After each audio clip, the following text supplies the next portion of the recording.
Joyce and Benjamin. For the English-speaking world, and certainly for that part of it located in the British Isles, James Joyce remains the critical figure around which to evaluate the cultural and political force of modernism within the field of literature, a field which is threatened in its very constitution by Joyce's writing. Joyce's texts remain, however, largely unexamined within English criticism. The force of T.S. Eliot's and F.R. Leavis's cultural conservatism was such as to contain the explosion of modernism so that it could be read as a continuity of elements within an English tradition. Even to use the adjective English is to reveal a little of what was at stake in this unreading of Joyce, a willful avoiding of the fact of his Irishness, or more exactly, for Irishness can always be caught within a set of dismissive stereotypes, his status as a colonial writer determined to throw off the legacy of an imperial culture, both Roman and British. It is perhaps not too presumptuous to think of Joyce, polemically, as one of the first of a wave of Third World writers that would challenge and subvert the cultural hegemony which is the poisoned chalice that Renaissance Europe bequeathed to most of the world between the 15th and 19th centuries. If it is the stupidest kind of intellectual presumption to assume one can ignore the dominant political, economic, and military forms of subservience in which the developing world, and I use that catchphrase in a wider sense than that afforded it by journalistic currency, has been told in this century, it is equally foolish to ignore the battles of ideas and practices which constitute the cultural sphere.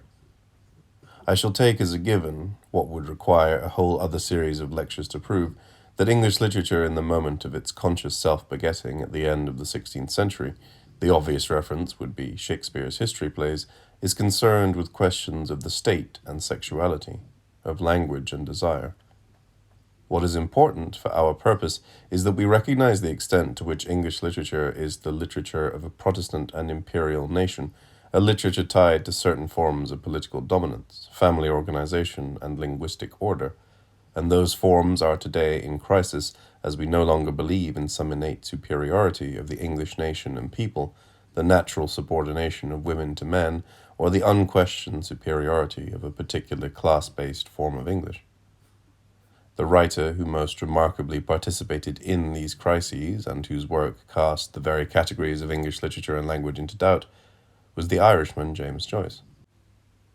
One could perhaps start a consideration of Joyce's importance by focusing on that famous discussion with the Dean of Studies in A Portrait, when Stephen uses the word tundish, a word current in his version of Irish English, but archaic within the Dean's English version of the language, and which, therefore, the Dean fails to understand.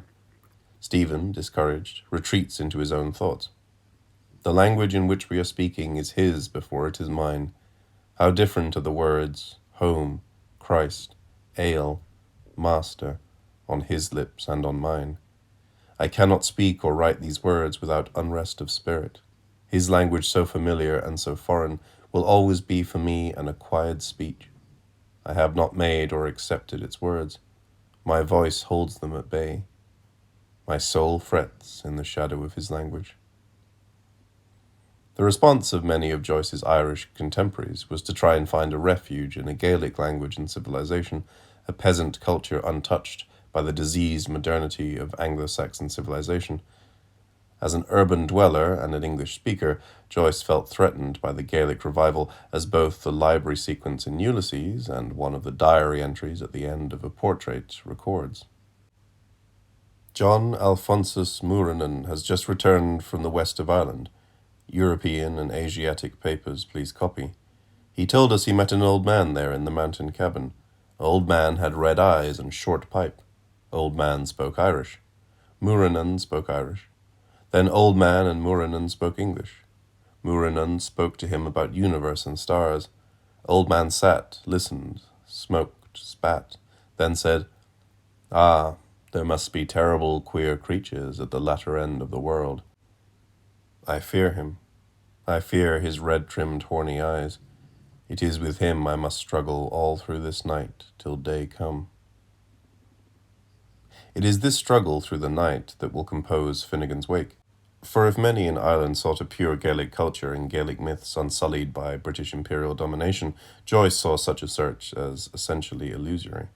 The imperial power must be confronted on its own ground.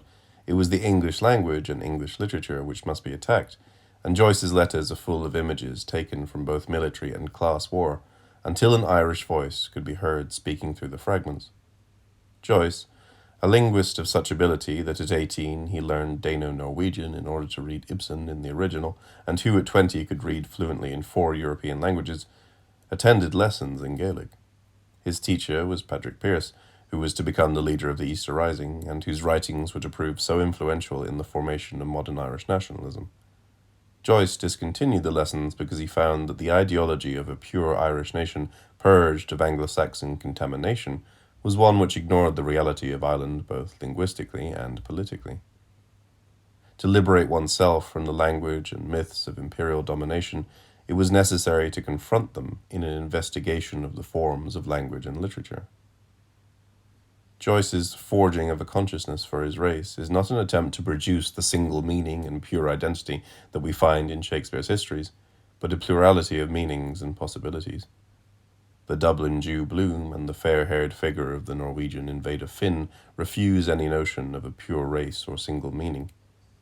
Miscegenations and miscegenations is how Finnegan's Wake describes the process of Irish history, as each fresh wave of invaders is absorbed into the country. The emphasis on miscegenation, on the impossibility of keeping the race pure, finds thematic form in the father who cannot control his seed. Paternity, as Stephen Dedalus tells us, is a legal fiction, and Joyce insists as much as Shakespeare does, but with a very different emphasis, that the control of meaning and of identity is intimately linked with the control of female sexuality. It is not therefore surprising that both of Joyce's final works end with an Irish voice, which is also that of a woman. Molly Bloom as she lies in bed looking back over her life and loves, and Anna Livia Plurabelle as she flows down to the sea of death. It is the particular configuration of politics, sexuality, and language which makes Joyce's work so crucial today in an understanding of English literature and its possibilities. There would be many who would argue that to award Joyce this primacy is to ignore the complex reality of a literary tradition which is much more contradictory than I have suggested. Was not Romanticism an attempt to claim for language both regional and personal, an importance and a validity denied them by a dominant national language? Is it not the case that at the very moment when Shakespeare is concerned to produce an image of England in his histories, Marlowe is concerned with a very different image which breaks with both political and sexual orthodoxy? Indeed, can we both find in Shakespeare's own work, in the tragedies, and particularly in the figure of Coriolanus, a recognition of the paralyzing and deadening effects of an identity exhausted by the state? I would not wish for a moment to deny the complexity and contradictory nature of the literary tradition, but I would argue that in order to read that complexity and those contradictions, we must break fundamentally with the way of reading which attempts to construct a homogeneous tradition of English literature, and which ignores the way in which any work of literature cannot be considered independently of a whole host of extra-literary relations, in which the most important and fundamental is the relation to the national language. Joyce's centrality is to be found not in some total originality, some primary revolt, but in the difficulty of reading his texts into a literary tradition, the difficulty of separating them from their own concern with language and sexuality. It was F.R. Leavis who insisted most rigorously and tenaciously on the existence of an English literary tradition, and it is his work which has influenced the form and content of university English courses more than any other 20th century critic. Leavis was in no doubt about the total unacceptability of Joyce's work. Writing in 1933, in one of the very earliest issues of Scrutiny, probably the most influential British critical magazine of this century, Leavis commented on the latest drafts of Work in Progress, which were to become Finnegan's Wake, by comparing their use of language with Shakespeare's. Mr. Joyce's liberties with English are essentially unlike Shakespeare's.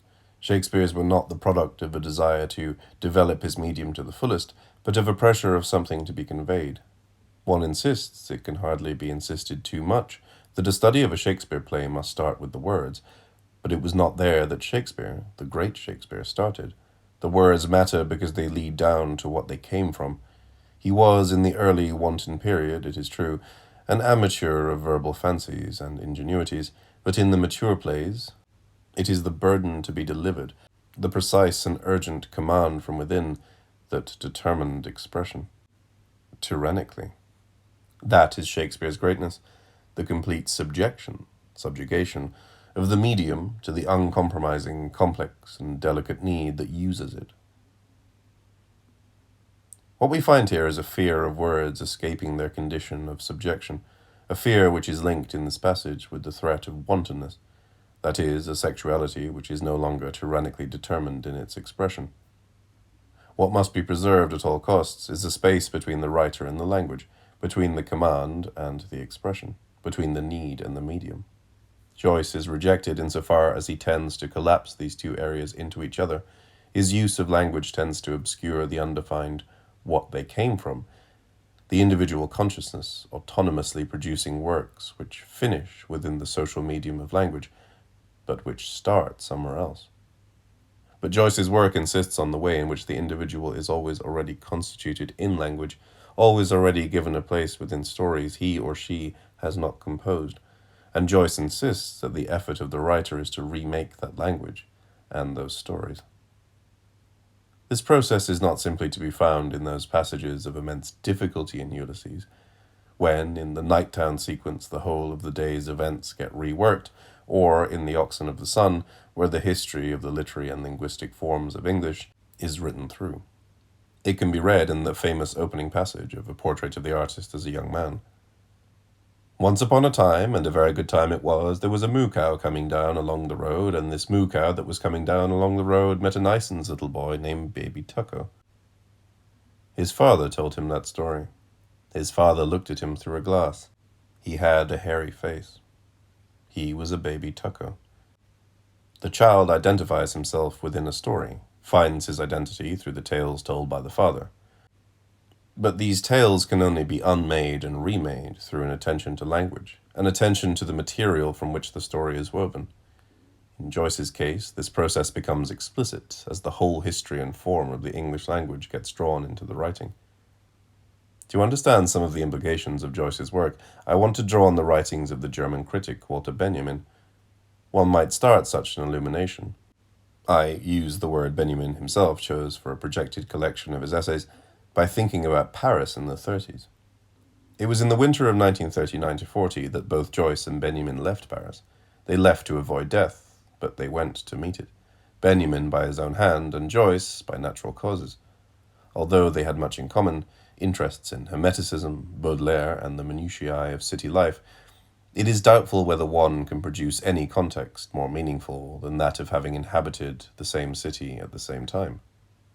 Benjamin, the most gifted German critic of the century, was locked into a vital debate with Marxism.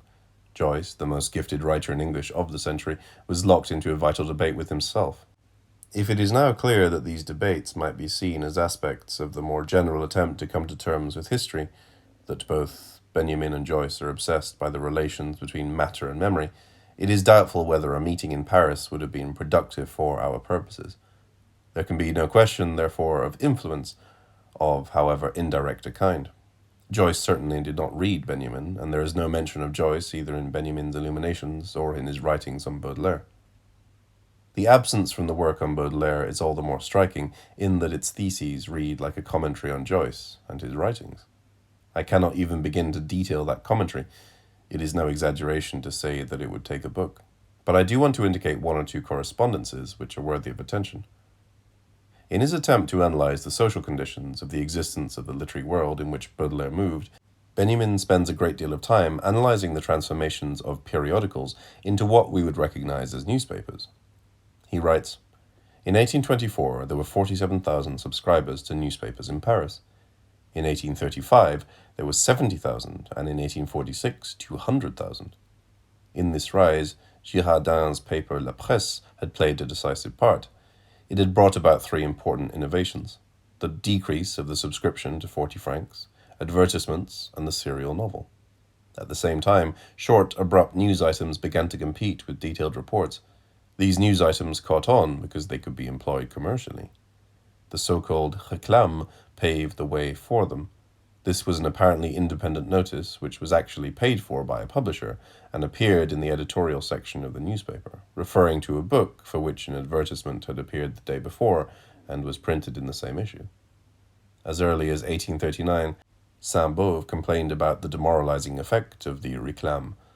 How could they damn a product in a critique about which it was said 2 inches below that it was a miracle of the epoch? The attraction of the ever-increasing type in which advertisements were printed gained the upper hand. They constituted a magnetic mountain which deflected the compass. The réclame was at the beginning of a development whose end was the stock exchange notices that appeared in the journals and were paid for by interested persons. It is hardly possible to write a history of information separately from a history of the corruption of the press. When Joyce chose for the hero of Ulysses a canvasser of advertisements, he was not just choosing an occupation amongst others, but a crucial nexus in the organization and circulation of information. The windbags who hang around the office of Miles Crawford and ignore Bloom's movement with contempt, fixed as they are on the contemplation of the triumphs of oratory, ignore the fact that oratory has material conditions of existence and that journalism and its forms are the products of advertisements, of the entry of capitalist relations into the very forms of language. It is not only in their analysis of information that Joyce and Benjamin focus on the same crucial area of modern experience.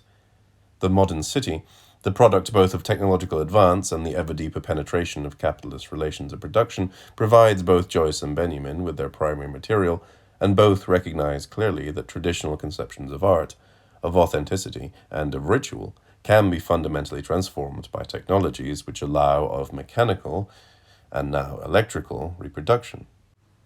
I say can be because Benjamin clearly understands that technology is not the same abstract progressive force, but a set of technical advances which depend for their development on the political and economic order. I offer this word of caution before investigating the possible liberation offered by technology, because Benjamin saw, as clearly as anyone, an alternative union of art, politics, and technology in which outworn concepts of art inform a political framework for the military use of technology. In his epilogue to The Work of Art in the Age of Mechanical Reproduction, Benjamin offers this warning. All efforts to render politics aesthetic culminate in one thing: war. War and war only can set a goal for mass movements on the largest scale while respecting the traditional property system. This is the political formula for the situation. The technological formula may be stated as follows. Only war makes it possible to mobilize all of today's technical resources while maintaining the property system. Marinetti says in his manifesto on the Ethiopian colonial war, "For 27 years, we futurists have rebelled against the branding of war as anti-aesthetic. Accordingly, we state, war is beautiful because it establishes man's dominion over the subjugated machinery by means of gas masks, terrifying megaphones, flamethrowers, and small tanks. War is beautiful because it initiates the dreams of metallization of the human body." For someone who comes from a country whose papers recently proclaimed in word and image that the Iron Lady had conquered the Falklands, it is well to remember Benjamin's quotation of Marinetti's deadly dream. For Benjamin, the reproducibility of art allowed it to sever itself from ritual and ally itself with politics. The stress on the individual perception gives way to a more social art, and with the social art, a whole new set of practices become available for analysis, transformation, and pleasure. The cinema is the art which Benjamin sees as fulfilling this function most fully. What he does not indicate is the way in which the aspects of reality, which the cinema opens up for active contemplation, can transform literary practice as well. Benjamin's comments on the possibilities afforded by the cinema are perhaps the single most appropriate gloss for the whole development of Joyce's methods. Nor should we be surprised when we consider that Joyce became so interested in the cinema in Trieste that he went back to Dublin in 1912 to open that city's first cinema. By close-ups of the things around us, by focusing on hidden depths of familiar objects, by exploring commonplace milieus under the ingenious guidance of the camera, the film, on the one hand, extends our comprehension of the necessities which rule our lives. On the other hand, it manages to assure us of an immense and unexpected field of action. Our taverns and our metropolitan streets, our offices and furnished rooms, our railroad stations and our factories appeared to have locked us up hopelessly. Then came the film and burst the prison world asunder by the dynamite of the 10th of a second, so that now, in the midst of its far-flung ruins and debris, we calmly and adventurously go travelling. It is this travelling that Joyce introduces us to in the voyage of Ulysses, as a day in the life of a city expands to some 700 pages. This emphasis on the importance of the moment, a reworking of the mystical Nunc stans, goes together with a concern for the reality of the past. Both Joyce and Eliot search for the moment of timelessness in time, but while Eliot's search marks a real attempt to achieve a continuity with the medieval mystics, Joyce's is a more radical attempt which, far from seeking to place itself within a tradition, insists on its radical heterogeneity with such tradition. Benjamin's work offers the most appropriate framework to investigate that heterogeneity and a consequent reconceptualization of reality.